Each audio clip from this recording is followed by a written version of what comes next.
Happy birthday to you. Happy birthday to you. নমস্কার সবাইকে, কেমন আছো তোমরা সবাই? আশা করছি ভীষণ ভালো আছো, আমিও তো খুব ভালো আছি।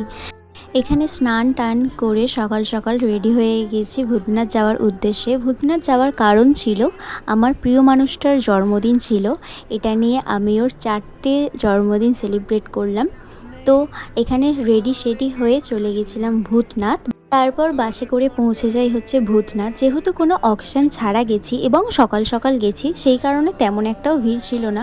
তারপর পুজোর ডালা টালা নিয়ে ও পুজো দেয়নি, বাট আমি পুজো দিয়েছিলাম, যেহেতু আমিই পুজো দেওয়ার কথা ছিল। মন ভরে শান্তি করে বাবার মাথায় জল ঢেলে এবং পুজো দিয়ে তারপর এসেছিলাম একটু গঙ্গার এই সাইডটাতে। কিন্তু বিশ্বাস করো এতটাই গরম ছিল, মানে চোখ চেয়ে যে চাইবো সেটুকু। তারপর ওখান থেকে চলে আসি একটা চায়ের দোকানে, দুজনে 2 কাপ চা খেয়ে গল্প গুজব করে তারপর সোজা বাড়িতে চলে আসি। যাওয়ার সময় গেছিলাম বাসে করে, বাট আসার সময় এসেছি লঞ্চে করে পার হয়েই তারপর চলে আসি হাটদাতে শালকিয়া। ওখানেই আমরা একটু খাওয়া দাওয়া করিনি সকালবেলার, কারণ কিছুই খাওয়া হয়নি চা খাওয়ার পরে। তারপর আমি সোজা চলে আসি হচ্ছে বাড়িতে। বাড়ি আসার পর মুখে এত হাসি থাকার কারণ হচ্ছে জামাইবাবুর কাছে একটা আবদার করেছিলাম যে আমাকে এই বছর পয়লা বৈশাখে জামা দিতে হবে না, আমাকে একটা রিং লাইট কিনে দাও, কারণ আমার ওটা দরকার, যেহেতু ভিডিও করছি সেই কারণে। খারাপ আসেনি, বেশ ভালোই এসেছে। সব কিছু ঠিকঠাক করে ওইটাকে পুরো সেট করে দেখলাম।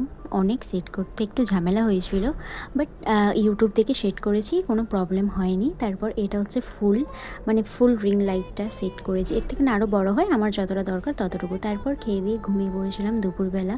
ঘুম থেকে উঠে দেখি আকাশের এই অবস্থা, মানে 17 তারিখ বৃহস্পতিবার আকাশের এই অবস্থা। সেই দিন থেকে আমার আর ভিডিও করা হয়নি। সেদিনকে ভিডিওটা তুলে রেখেছি যে আমি আর বেরোতে পারলাম না, দুঃখের বিষয়। সেই দিন যেহেতু আর বেরোনো হয়নি, সেই কারণে দুদিন আমাদের আর দেখা হয়নি। আমরা আবার দেখা করেছিলাম হচ্ছে রবিবারে। সেই দিন থেকে আর ভিডিওটা করা যেহেতু হয়নি, এটা রবিবার থেকে আবার শুরু করলাম। দিদিরা এসেছিলো, আমি এখানে একটুখানি চুল কেটে নিয়েছিলাম।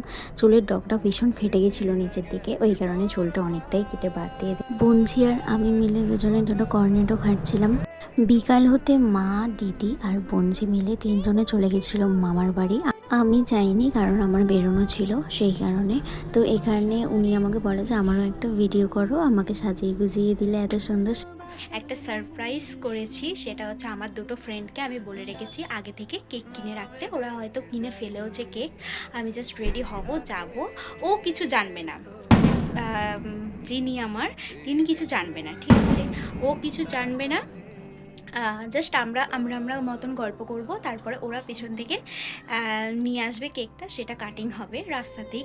পুরো ব্যাপারটা তো শুনে নিলে কি করেছি না করেছি। প্ল্যানটা ছিল আমার, কিন্তু আমার ওই দুটো বন্ধু না থাকলে কোনো কিছুটাই সাকসেসফুল হতো না। চলো, রেডি হয়ে আমি বেরিয়ে পড়েছি। এই ছিল আমার আউটফিট, কেমন লাগছে কমেন্ট করে জানিও। তো তারপর সোজা চলে আসি রামরাজতলায়। আমি মাঝখানে একবার বন্ধুটাকে ফোন করে দিয়েছিলাম যে সব কিছু কেনাকাটা হয়েছে কি। তারপর দুজনে 2 কাপ চা খেয়ে সেই যে মেন ব্যাপারটা, সেটাই এখন তাকে সারপ্রাইজ করার পালা। এখানে আমার বন্ধুকে বলতে ভুলে গেছিলাম যে ক্যামেরাটা বাঁকিয়ে ধরবি, তাই সোজা করেই ওরা ধরেছে। তোমরা না মুখটা দেখলেই বুঝতে পারবে, ওর না মানে বুঝতে পারছিল না ব্যাপারটা যে কি হচ্ছে না হচ্ছে। আমি ভীষণ নার্ভাস ছিলাম, কারণ আমি এরকম সারপ্রাইজ কাউকে কোনো দিন দিইনি। এই ফার্স্ট টাইম আমি সারপ্রাইজ কাউকে এরকম দিলাম, তাও আবার আমার স্পেশাল মানুষটাকে। ও মানে চিন্তা করছিল যে আসলেই কি হচ্ছে না হচ্ছে, কখন কি করলাম না করলাম।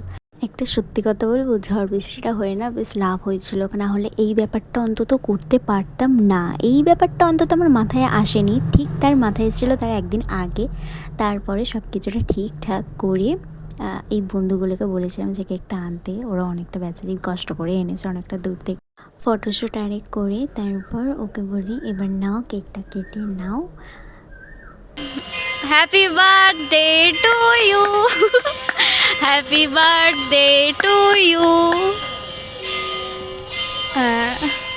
দুটো বন্ধুকে কেক টেক খাইয়ে দিয়ে আমি আমার ট্রিটটা নিতে চলে আসি একটা রেস্টুরেন্টে। এসে আমরাও দুজনে বিরিয়ানি খেয়ে অর্ডার দিয়েছি। ইনিই হলেন আমার তিনি। জানো তো, ও ভীষণ খুশি হয়েছিল, কারণ ওকে এরমভাবে অন্তত কেউ কোনোদিন সারপ্রাইজ দেয়নি, আমি দিয়েছি। বিরিয়ানি খেয়ে এবং বিরিয়ানি নিয়ে তারপর সোজা আমি বাড়ি চলে আসি, উনিও বাড়ি চলে যায়।